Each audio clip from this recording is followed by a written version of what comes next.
Hi there, and welcome to our Greenland and Wild Labrador webinar. My name is Cedar Swan, and I'm the CEO of Adventure Canada and the host of today's webinar. Now, in a very different reality, October 1st, 2020 is when we should have been waving goodbye to our newly made friends aboard our 2020 Greenland and Wild Labrador expedition. But rather than sending fond farewells at the pier in St. John's, we're here together today dreaming about what we might be able to do together in 2021 and beyond. I'm thrilled you've chosen to join us this afternoon, and it's my pleasure to tell you a little bit about our Greenland and Wild Labrador expedition. So if you just give me a moment, we can get this show on the road. Today, what I'd like to do is introduce you to Adventure Canada small ship expeditions and to the Greenland and Wild Labrador program. I love all of our programs, but I'm particularly fond of this one as the Torngat Mountains are my favorite place on the planet. On top of that, my husband Jason is from Labrador, and I've got a group of incredible friends and family there, and it's really a home away from home for myself, my two daughters, and of course for Jason. This is me back in 2003 on my very first trip to Labrador. I'd say it's really where I fell in love with Labrador and the amazing coastline that it has. It was my first time to Nunatsiavut and my first time to the Torngat Mountains National Park before it was even officially a park. And it was such an incredible, life-changing experience. It was the first time that I had really felt humbled by nature. And I say that and I mean it in a really good way. I just all of a sudden felt at peace with being a small player in a much, much, much bigger world. Now, prior to that, I would say that that was a rather uncomfortable feeling. But from that moment on, I've really taken comfort in that feeling of being part of a bigger picture and part of a grander scheme. Adventure Canada is a family business. We started off in 1987 and we're proud to be celebrating 33 years this year. My father, Matthew Swan, was honored with a Lifetime Achievement Award for his work in the development of sustainable tourism in the Canadian Arctic. My siblings and I joined him on this special day. MJ's on the far right, Alana's in the middle beside Matthew, and I am on the left. My father's been retired for quite a few years now, and the three of us proudly carry on the family tradition. We are, of course, a travel company, and we specialize in small ship expeditions, primarily in Canada, but also throughout the polar regions and other remote and culturally significant areas around the world. We're deeply connected to the people and places we visit. We don't do a huge variety of programs. We like to stick to what we know best. And our business relationships are based on friendships and personal connections. And it's really the foundation of how we develop all of our programs. And from both a personal and a professional perspective, we work to be allies and partners, and we always strive to provide the opportunity for connection. I love this image, and I'm sure it's one that some of you are familiar with. And I think of it as a blueprint for where we go at Adventure Canada. If you look at all of those bright lights, for the most part, that's what we stay clear of. We all can visit these thriving metropolises on our own or, with other programs. But what we focus on is where the lights are either dim or even better, there's no lights at all. And we do this by ship for the most part, small expedition ships to be exact. At Adventure Canada, we don't own any of our own ships. Rather, we charter vessels that are best suited to the regions we operate. This here is Ocean Endeavour, the vessel that we do our Greenland and Wild Labrador program on. It was built in 1982 and since then has, of course, undergone a number of major refurbishments and renovations. In 2015, it was converted from an ice-strengthened cruise ship to an ice-strengthened expedition vessel. Built with a capacity of 420 people, we travel at a reduced capacity with a maximum of 198 passengers. Our group size is small enough that we can visit communities in a gracious and non-intrusive manner. And at the same time, because of the lower capacity, we have plenty of space to implement the social distancing measures that we can expect to see when traveling over the next few years. At 137 meters, Ocean Endeavour is able to navigate easily into small bays and fjords that are simply not accessible by larger vessels. And Zodiacs are really a key component of the expedition experience. They're very practical for getting us to shore for our experiences on land. We have a fleet of over 20 Zodiacs, and we take them out for, as I just mentioned, our transport to and from land, but also out for Zodiac cruising. They're amazing for taking advantage of wildlife sightings. And as I just mentioned a moment ago, getting access to places that would otherwise be pretty difficult to get to. Take this beach, for example, in southern Labrador. This is the Wonder Strands, which is a notoriously shallow and sandy area. You can see that MJ here has come out to meet our Zodiac and is bringing it into a very shallow and sandy shoreline.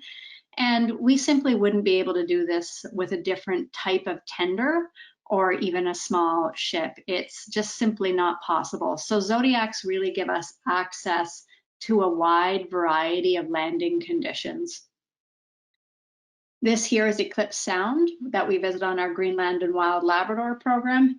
And again, another place that we would simply not be able to get to shore at without Zodiacs. And on top of that, they're just pretty fun. You can get out into the fresh air, you can cover large tracts of water with great folks who are sharing the adventure with you. Now, one of the other main components of our expedition experience is visits to communities. For the most part, we plan these community visits to a combination of places that rarely see visitors or our cultural hubs. And in communities, we always have planned programming included in the expedition. We are working with our host communities to ensure that our visits in 2021 are tailored and well planned to ensure that guest safety and community safety is at the forefront of all activities. And then, of course, there's the expedition landings. That's a really vital part of our program. It's here that we have the opportunity to learn about the natural history and visit archaeological and historic sites. Sometimes we even come across new sites of interest, such as this archaeological one that we discovered in 2019 in northern Labrador. And part of the work we do is reporting on the condition of known sites and documenting any new ones. It would simply be each year to monitor the condition of the thousands of sites that Canada is blessed with.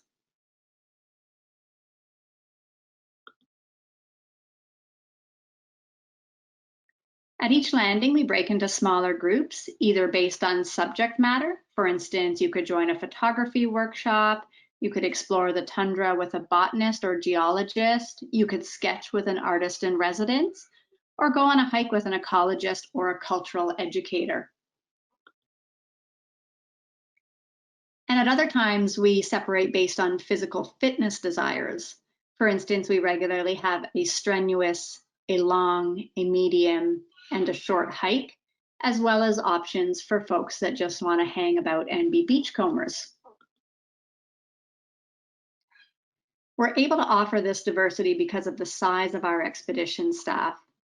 Our teams range from between 30 and 35 staff members. We operate with a ratio of 1 expedition staff for every 7 clients. And when we add our ship's crew who provide our onboard care, we're at a service ratio of 1 team member for every 1.5 guests. Our teams are curated to offer depth and diversity. And a key component of this is hiring local. Our expedition teams rotate regularly to provide the very best expertise and local perspective for any area that we're traveling in. These here are a few of the faces of the Labradorian staff from our Greenland and Wild Labrador expedition back in 2019. While much of our learning is hands-on in the natural environment, we also offer an immersive program on board. It's really busy and you will need to pick and choose what appeals to you most. We have on average between 3 to 5 presentations or workshops a day on top of our landings. And while each expedition is different, you can expect experts in a number of different fields. We have all of the ologies: ecology, geology, ornithology, marine biology, and then of course there's botany, history, politics, photography, and really critical is regional perspectives on culture, tradition, and the environment. We always travel with a musician and regularly have storytellers, artists, and authors as a part of our team. You can expect to have workshops and discussions as well as presentations throughout your voyage of discovery. We have some really fun traditions, including a polar plunge. There's no age limit and absolutely no excuses. On the right there is my daughter Isla, who insisted that she was going to take the polar plunge in Eclipse Sound last year. Well, I did not. She currently holds the record for the youngest dipper at age 3, and I believe that we have our oldest swim team captain at age 95.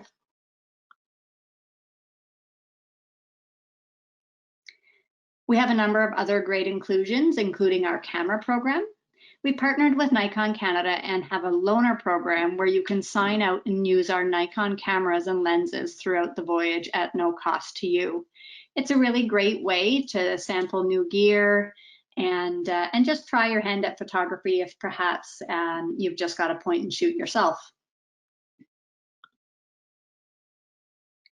You'll also receive a complimentary expedition jacket to keep you warm and dry. And we have a few paid enhancements that you can take advantage of, such as kayaking, mountain biking, and on select programs, we have scuba diving. In 2021, our scuba program is on our Newfoundland circumnavigation. For those of you wondering about seasickness, rest assured the Ocean Endeavour is a sturdy ship built for Arctic waters. She's fully equipped with a nice Class 1B hull and state-of-the-art stabilizers. Ocean Endeavour has great deck space, and the deck is really the best place to get out and spot wildlife while sailing. But we also hold group activities here, such as yoga, barbecues, and outdoor workshops. We've got a number of great amenities on board Ocean Endeavour. And as we approach 2021, we'll have a better sense of what protocol will be needed to use these various amenities on board Ocean Endeavour. Stand by. Inside, we have ample public space. We've got 3 public lounges, our Explorers Club Compass Library, and the Polaris Restaurant. All of our venues have open seating. We have 10 different types of accommodations, ranging from a quad cabin, which is great for singles or families, to our suites. And we have both interior and exterior cabins, all of which have private baths. So here we come to our Greenland and Wild Labrador program. This is really and truly an epic voyage of discovery. We cover 2,250 nautical miles and a multitude of ecozones. Let's have a look as we explore Greenland, Nunatsiavut, Labrador, and Newfoundland. Now, one of the things that makes this voyage so special is that it's led by an Inuk from Nunatsiavut.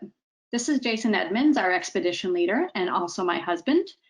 Jason was born and raised in Labrador. He's an expert Zodiac driver, bear guard, and the only Inuit expedition leader in the business. Jason grew up hunting, fishing, and bringing visitors to coastal Labrador with his father, Randy Edmonds. Now, for the past few years, we've also had the pleasure of having Randy join the Adventure Canada team. And together with a host of other Inuit, we're led through their homeland. And really, there's nothing like local knowledge, expertise, and insight to really help understand the passion and to create a profound connection to the place that you're visiting. Now, I know that that this presentation is Build Cultural and Traditions of Labrador. And really, I'm not the best person to speak about those cultures and traditions. I've been very warmly welcomed into the communities in Labrador, and I'm extremely, extremely grateful and honored for that. But really, you want to speak to the people whose ancestors have lived here, who live here, and who have the most deep connection to this place. And it's on our trips that we're able to do that. Now, of course, we're proud of our family connection to the region, and Jason and I always travel with our two girls, Charlotte and Isla, on this expedition. So let's have a look at our itinerary. We start our voyage of discovery with an early morning charter flight from Toronto to Kangerlussuaq. Kangerlussuaq is where we make landfall in Greenland. This was formerly known as Sonderstrom Fjord, and in Greenlandic, Kangerlussuaq means the big fjord. And there's certainly no doubt about that, as the 170-kilometer long fjord is one of the longest in Greenland. The area has been home to Inuit and their ancestors for 4,000 years. The modern community we know now has its roots in World War II. Louis West 8, as it was known, played a critical role for aircraft ferrying back and forth from North America to Europe, and it also served as a supply station for the distant early warning bases of the Cold War era. So we land at this former military base, now International Airport, and make directly for Camp Lloyd, where our Zodiacs will be waiting to take us to Ocean Endeavour. Our hotel crew will be ready to receive you and looking forward to making you comfortable after your full day of travel. As we steam down Kangerlussuaq Fjord that evening, we'll cross the Arctic Circle, and it's a great time to keep a watchful eye out for the aurora borealis.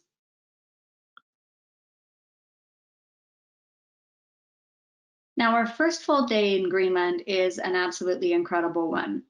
We have the opportunity to get out and explore by Zodiac, and we'll be visiting the incredible landscape of Kangerlussuaq. Now, I grew up knowing this fjord by its Danish name, Evighedsfjorden, or in English, the Fjord of Eternity, and it really is as pretty as it sounds. And its name comes from its sprawling nature. You know, you go into one inlet and it just opens up to another and then to another. We have the amazing experience of getting out to the face of a glacier. And here's where we can Zodiac and kayak at the bottom of towering mountains and search for wildlife. It's an amazing place to begin our examination of and discussion on climate change. Now, this diagram shows the Kingwauquatilik Glacier termination, and I'd like to draw your attention to the yellow arrow. This is where the glacier terminated in 2000. And now the red arrow shows the termination in 2018. During that time frame, an 18-year period, the glacier receded 2.2 kilometers. Now, earlier scientific records indicate that between 1850 and 2009, a time frame spanning 149 years, the glacier retreated 1.5 kilometers. That's really quite a drastic increase in the glacier's receding. Now, I first visited here in 1994, and some of the glacier faces I explored in the mid-90s no longer have ice. Instead, we see barren rock faces, and it's been so startling to witness these changes firsthand.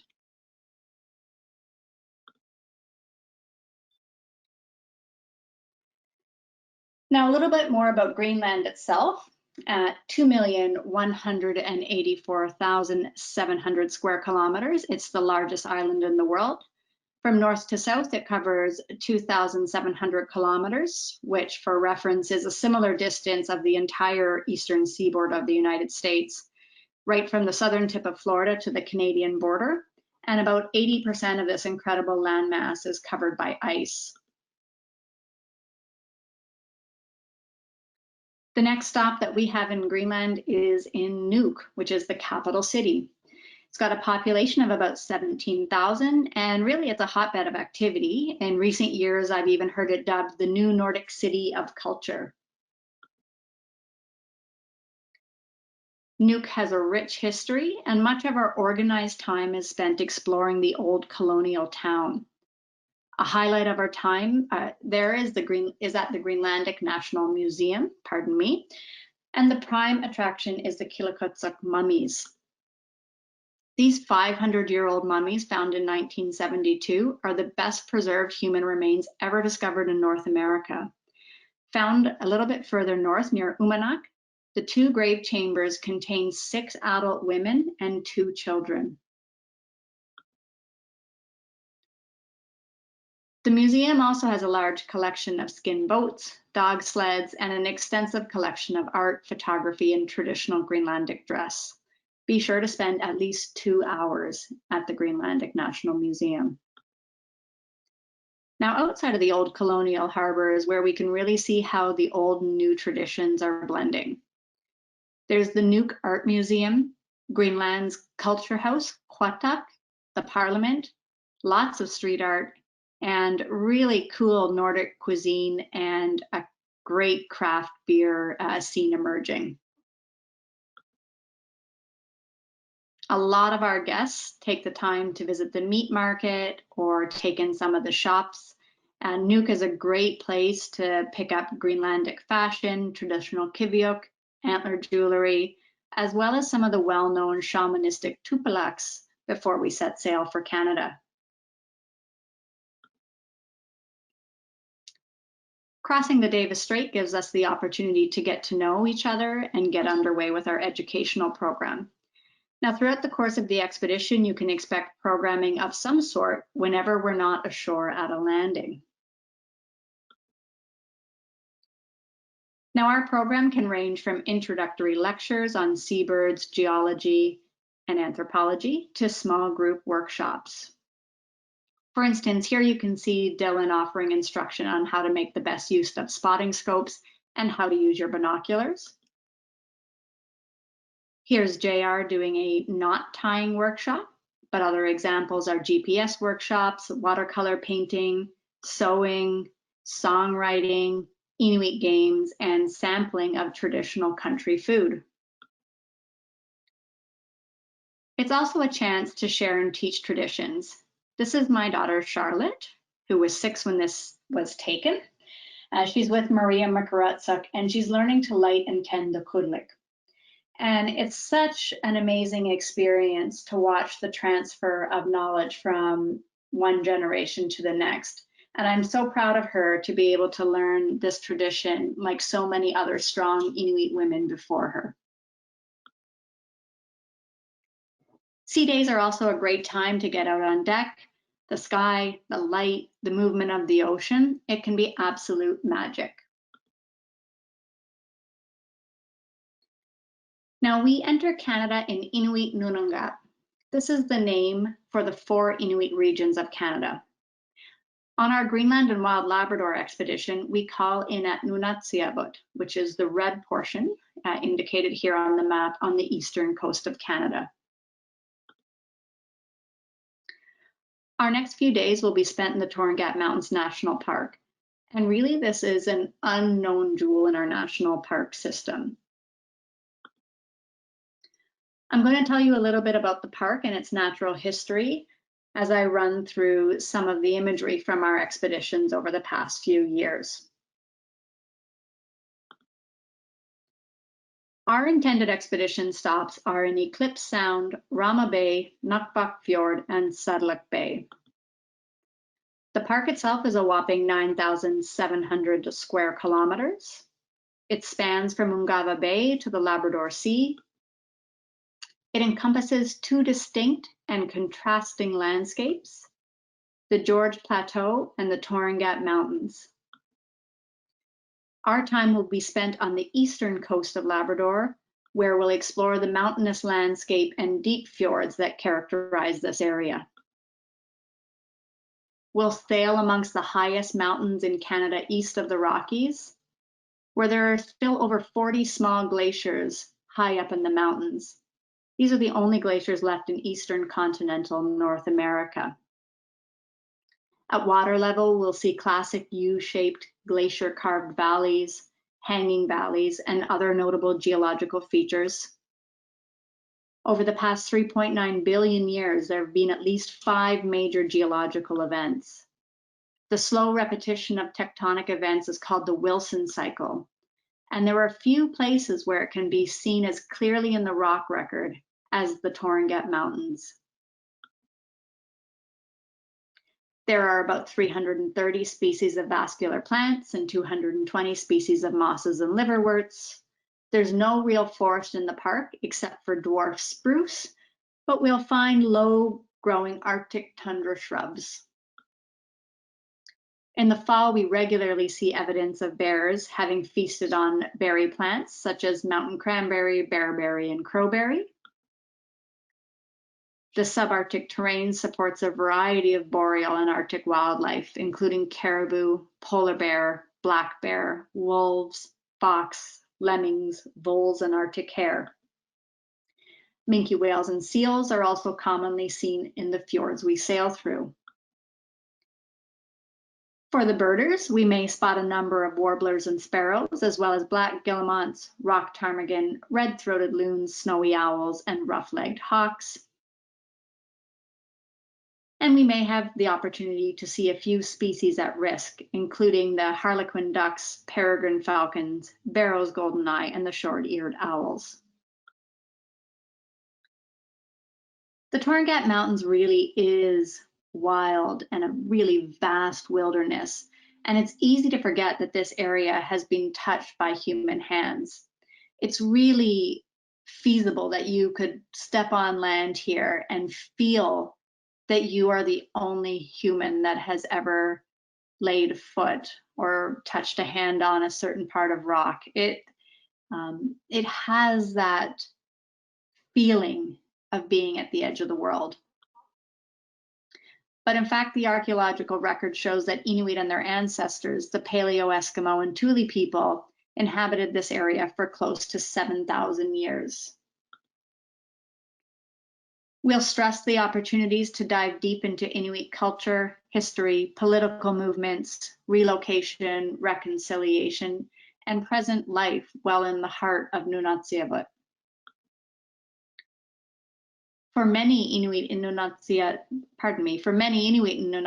and Nunavik, the Torngat Mountains are the spiritual homeland. And the park is an example of Inuit leadership. And at present, it's the only national park in Canada that's managed by and employing 100% Inuit. It is amazing. So together, we'll have the opportunity to learn about the incredible human and natural history of the Torngat Mountains National Park. We'll have 3 full days in one of Canada's most remote and inaccessible national parks.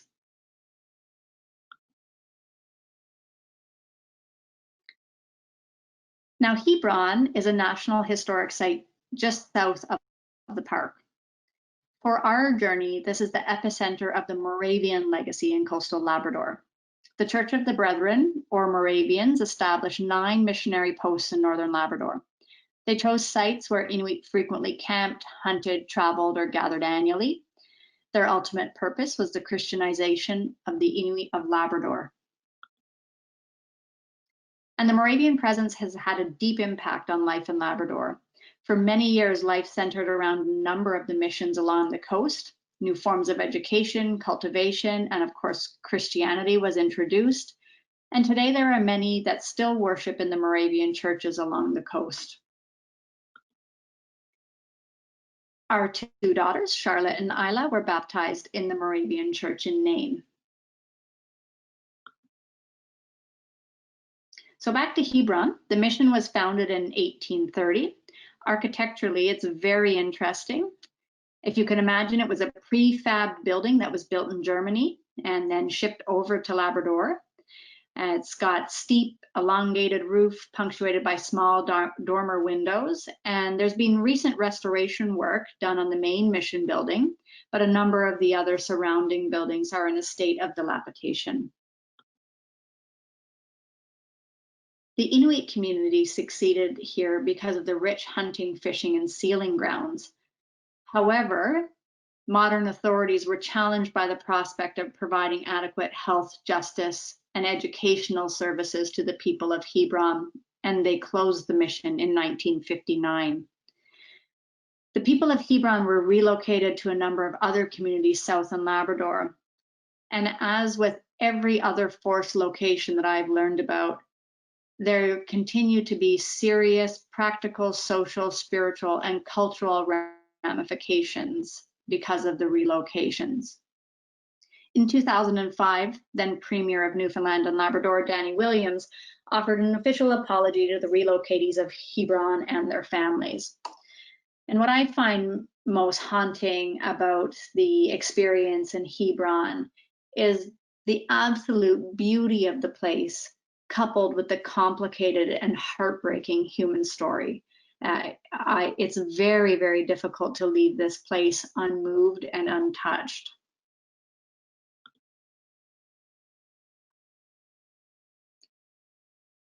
Then we come across to the community of Nain. And one of the first things you may notice here is that Nain has trees.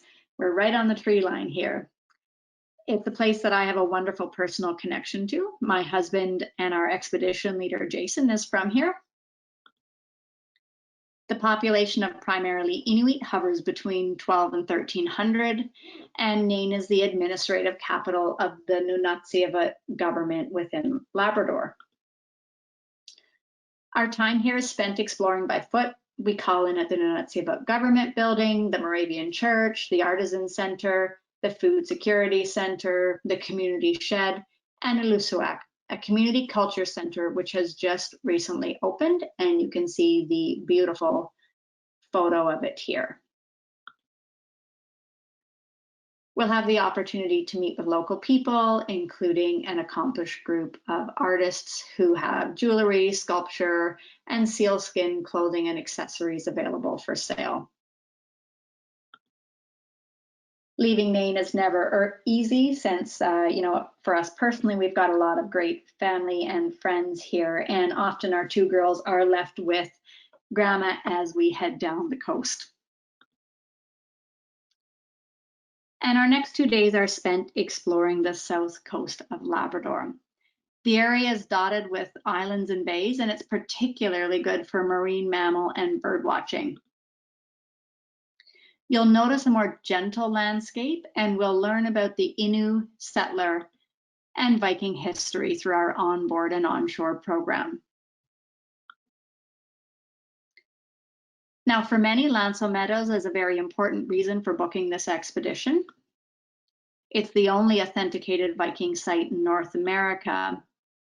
And it was actually the Viking sagas that led archaeologist Anna Stinge Ingstad and her husband Helge to the discovery of L'Anse aux Meadows, which is now a UNESCO World Heritage Site. And there's so many fascinating elements of L'Anse aux Meadows. Of course, there's the Viking story, there's the Indigenous story, and then there's the really dramatic story of the site's discovery.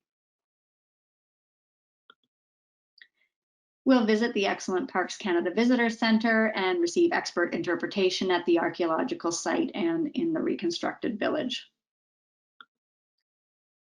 Now, L'Anse aux Meadows is actually on the island of Newfoundland. So by this point, we have sailed south from Labrador and called in on the Great Northern Peninsula for the visit to L'Anse aux Meadows. And then we head along to the iconic northeast coast of Newfoundland. And Newfoundland is just spectacular in the fall. And we spend our last full day of our Greenland and Wild Labrador expedition, Zodiac cruising and kayaking here. We plan to land in the Newman Sound area where we'll be able to experience the natural beauty of Newfoundland. Newfoundland and Labrador joined Confederation in 1949, making it Canada's youngest province. The island of Newfoundland, like so many regions in Canada, is just absolutely huge. It's Canada's fourth largest island and the 16th largest island in the world. The northeast coast is characterized by tuckamore, and if you're unfamiliar with this term, this may be your first lesson in Newfoundland lingo. Tuckamore is the wind-blown spruce trees that are commonly found along the coastline. Newman Sound provides excellent opportunities for lovers of animals with a variety of whales and porpoises and bird life, such as murres, eiders, and terns, calling this area home. This is a cool image of a huge group of jellyfish we came across last year while out zodiacking. It's always a highlight to see bald eagles perched in the treetops as we make our way through the sound. We'll be able to hike among the black and white spruce and the balsam firs typical of this area. Now, our voyage of discovery ends in St. John's, Newfoundland and Labrador's provincial capital. You may have seen these iconic, colorful houses, lovingly referred to as Jellybean Lane, in the excellent Newfoundland and Labrador tourism ad campaigns. It's one of the prettiest cities in Canada. We offer a transfer to either the airport or the group hotel at the end of the expedition, but hopefully you'll have the time to explore St. John's. The culinary scene has exploded, and the streets have many high-quality restaurants and pubs. And this is my daughter Isla and I a few years ago overlooking St. John's Harbor from Signal Hill. And it really is worth the time to explore the city's colorful past with the visit to Signal Hill that I just referred to, and you can see the castle up on the hill there, as well as Fort Amherst, the Basilica, and the provincial gallery and museum called the Rooms. You could easily stroll the streets of St. John's for days and be continually entertained. So this wraps our itinerary overview, but I'd like to take a few moments to highlight some of the promotions that you can take advantage of for our 2021 expeditions. Now we have a League of Adventurers program. This is a reward program for our past travelers. Once anybody has taken one Adventure Canada program with us, you're automatically enrolled as a League of Adventurer. And for your future travels, you can receive between 5 and 10% off your expedition cost. We offer free single supplements on select number of categories 3 through 7 cabins aboard Ocean Endeavour in the Northern Hemisphere. Now, another thing I'd like to point out is that the Greenland and Wild Labrador program is often coupled with our Newfoundland circumnavigation. They run back to back, and it's not very many people have the opportunity to explore the whole coastline of this really diverse and colorful Atlantic province. As I close off today, I'd like to introduce you to the team behind the emails and phone conversations that perhaps you've already started or you may have down the road. This awesome trio is here to help you plan your expedition. Don't be shy, we love to chat. And so do Sam, Cheryl, and Brenna, who have all been with the company for many years now and all done the Greenland and Wild Labrador expedition. So folks, I'd like to thank you so much for joining me today. I've enjoyed sharing some of the things that I love so much about this expedition, and I hope we see you aboard in 2021.